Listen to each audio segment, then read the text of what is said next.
కడప జిల్లాకు సంబంధించినటువంటి ఒక సీనియర్ నాయకులు, దాదాపుగా 3 సార్లు ఎమ్మెల్యేగా గెలిచేటువంటి వ్యక్తి పెద్దలు వీరశివారెడ్డి గారు పార్టీలోకి చంద్రబాబు నాయుడు గారు ఆహ్వానించడము, వీరశివారెడ్డి గారు చేరడం అనేటువంటిది కూడా పార్టీకి బలోపేతము చాలా బాగుంటాయనేటువంటి ఒక సమాచారాన్ని మీకు తెలియజేస్తూ ఉన్నాం. కడప జిల్లాలో జగన్ పరిపాలన వలన చాలామంది విసుగు చెందినారు. పరిపాలనలో అన్ని రకాలుగా ఇబ్బంది పడుతూ ఉన్నారు. తప్పకుండా రాబోయేటువంటి ప్రభుత్వము జగన్మోహన్ రెడ్డి పోవడము, తప్పనిసరిగా తెలుగుదేశం పార్టీ చంద్రబాబు నాయుడు గారు అధికారంలోకి రావడం జరుగుతుంది అనేటువంటి ఒక అభిప్రాయాన్ని వ్యక్తం చేయడం అనేటువంటిది చాలా సంతోషించదగ్గ విషయం. అయితే ప్రొద్దుటూరుకు సంబంధించి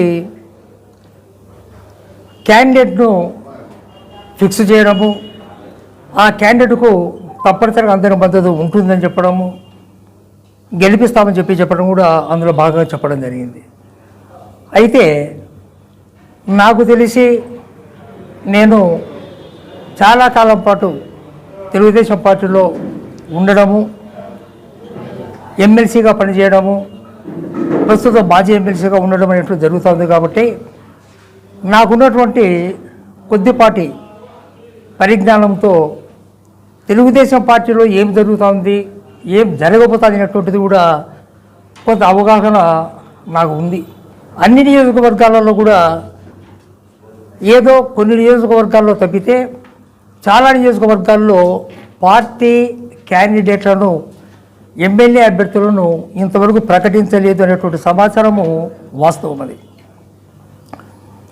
క్యాండిడేట్లను ప్రకటించే ముందుగా ఏ నియోజకవర్గం అభ్యర్థిని అయితే ఫిక్స్ చేయాలనుకుంటారో ఆ నియోజకవర్గంలో ఉన్నటువంటి ఎవరైతే ఆశావహులు ఇంకా ఎవరైనా ఉన్నారా అనేటువంటి అభిప్రాయం మీద ఒక సర్వే జరిపి, సర్వేలో ఎవరికైతే బాగుంటుంది అనేటువంటి అభిప్రాయానికి వచ్చిన తర్వాత ఆశావహులు, ప్రొద్దుటూరులో కూడా చాలామంది ఆశావహులు ఉన్నారు. ఇక్కడ ఉన్నటువంటి ఆశావహులను పిలిపించి వాళ్ళను కన్విన్స్ చేసి ఒక అభిప్రాయానికి వచ్చిన తర్వాత క్యాండిడేట్ని ఫిక్స్ చేయడం అనేటువంటిది జనరల్గా టీడీపీ పార్టీలో జరిగేటువంటి ఒక పద్ధతి. అటువంటి పద్ధతిలోనే చంద్రబాబు నాయుడు గారు కానీ, అదేవిధంగా లోకేష్ బాబు గారు కానీ ఉంటాయనేటువంటిది ఒక మాకందరికీ తెలిసినటువంటి విషయమే. అయితే ఇంతవరకు కూడా పార్టీ నుంచి ఇక్కడ ఉన్నటువంటి లీడర్లను పిలిపించి మాట్లాడడం ఇంకా జరగలేదన్నమాట. బహుశా జరగబోతుంది, జరిగిన తర్వాతనే తప్పనిసరిగా క్యాండిడేట్ ఫిక్స్ చేస్తారు. అదేవిధంగా ఈరోజు ఉదయము 5-6 మంది మిత్రులు ఫోన్ చేసినారు. ప్రొద్దుటూరులో టీడీపీ అభ్యర్థి అని చెప్పేసి పోస్టర్లు వచ్చినాయి, ఫ్లెక్సీలు వచ్చినాయి, ఏం పరిస్థితి అని చెప్పి ఒక 5-6 మంది మిత్రులు నాకు ఫోన్ చేయడం జరిగిందన్నమాట. నేను కూడా వాళ్ళకి సమాధానం చెప్పడం ఏమంటే, తెలుగుదేశం పార్టీ ఒకవేళ నువ్వు క్యాండిడేట్గా ఫిక్స్ చేసుకో, వాళ్ళ పోస్టులు వేసుకో అని చెప్పినట్లయితే అది తెలుగుదేశం పార్టీ అధినేత కానీ, లోకేష్ గారు కానీ, లేదా అచ్చెన్నాయుడు గారు కానీ, చంద్రబాబు నాయుడు గారు కానీ ఓపెన్గా చెప్పేవాళ్ళు. ఈ విధంగా మీరు క్యాండిడేట్ ప్రకటిస్తూ ఉన్నాం, మీరు ముందుకు పోండి అని చెప్పి ఓపెన్గా చెప్పేవాళ్ళు. అటువంటిది జరగకుండా కేవలము ఏదో నాకు ఒకరికే చెప్పారు అని వేసుకోవడం అనేటువంటిది అది పొరపాటుగా నేనైతే భావిస్తూ ఉన్నా, అది ఖండిస్తూ ఉన్నాను అన్నమాట. నేను ఇక్కడ ఉన్నటువంటి పెద్దలను కానీ, తెలుగుదేశం పార్టీ నాయకులను కోరేది కూడా ఏమంటే, మనం ఏమున్నా కూడా మనం చెప్పేటువంటి మాటలు కానీ, మన ప్రవర్తన కానీ ఒక హుందాతనంగా ఉండాలి, ఒక గౌరవప్రదంగా మనం ఉండాలి. ఒక మాట మనం మాట్లాడినాము, చెప్పినాము అంటే అది దాదాపుగా వాస్తవానికి దగ్గరలో మనం ఉండాల్సిన అవసరం అయితే ఉంది.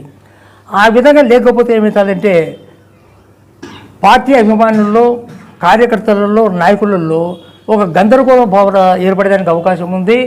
ప్రొద్దుటూరులో ఉన్నటువంటి ప్రజల్లో కానీ, నాయకులలో కానీ తెలుగుదేశం పార్టీ మీద విపరీతమైనటువంటి అభిమానం ఉంది. ఉన్నటువంటి ప్రభుత్వం మీద కూడా వ్యతిరేకత భావన ఖచ్చితంగా ఉంది. కాబట్టి రాబోయేటువంటి కాలంలో ప్రొద్దుటూరులో తెలుగుదేశం జెండా రెపరెపలాడడం ఖాయము. తెలుగుదేశం పార్టీ అభ్యర్థి ఎవరైతే ఉంటారో వాళ్ళు గెలవడం అనేటువంటిది తప్పనిసరిగా జరుగుతాయనేటువంటిది మా యొక్క ఉన్నటువంటి సమాచారం.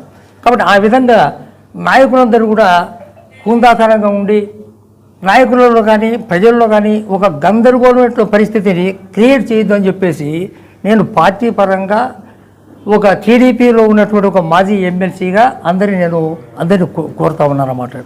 కాబట్టి ఇటువంటి పరిస్థితి తీసుకొని రాకూడదని చెప్పి మరొకసారి కోరుకుంటూ సెలవు తీసుకుంటాం.